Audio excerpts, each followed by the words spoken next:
Hello. हम excited हैं आपको उत्साह में हमारी मूल भाषा अभिव्यक्ति क्षमताएं दिखाने के लिए। जहां आप एक आवाज को निर्देशित कर सकते हैं, वास्तविक संवाद बना सकते हैं और भी कई चीजें कर सकते हैं। इन प्लेस होल्डर्स को संपादित करें प्रारंभ करने के लिए।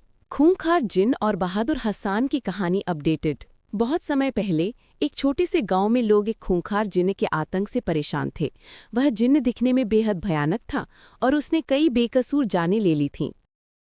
गांव में हसान नाम का एक जवान और बहादुर लड़का रहता था जिसने जिन्न से बदला लेने की कसम खाई थी।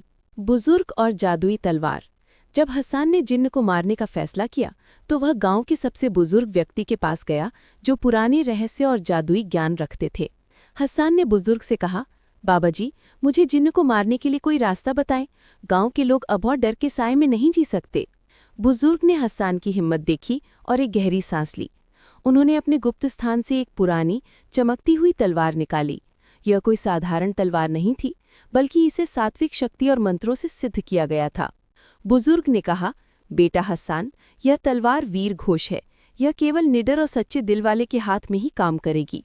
इस पर लगे तावीज़ की रोशनी से तुम्हें जिन्न का कमजोर बिंदु दिखाई देगा। इसे लो और अपने गांव को बचाओ। हसान ने सम्मान से वह तलवार ली और उन्हें धन्यवाद दिया। जिन्न का अंत। उसी रात हसान अपने साथ वीरघोष तलवार लेकर उस जगह पहुंचा जहां जिन्न का वास था। जिन्न एक भयानक आवाज के साथ प्रकट हुआ। जिन्न ने कहा, तुझे अपनी जान प्यारी नहीं नौजवान? हसान ने कहा, तेरी शैतानी अब खत्म होगी। आज मैं तुझे वीरघोष से मारकर इस गांव को आज़ाद करूंगा। दोनों के बीच भयंकर लड़ाई शुरू हो गई। जिन्न अपनी पूरी ताकत से हसान पर हमला कर रहा था।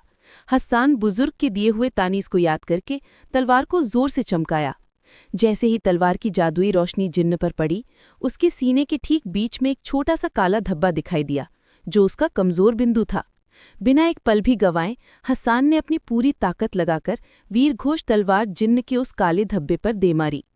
एक भयानक चीख निकली और जिन्न का भयानक शरीर एक तेज रोशनी में बदलकर राख के ढेर में समा गया। हसान ने उस जादुई तलवार से जिन्न को मार दिया। हसान ने बुजुर्ग की दी हुई तलवार और अपनी हिम्मत से गांव को हमेशा के लिए जिन्न के आतंक से मुक्त कर दिया। क्या आप इस कहानी के संवाद फिर से जानना चाहेंगे या किसी और कहानी पर चर्चा करें?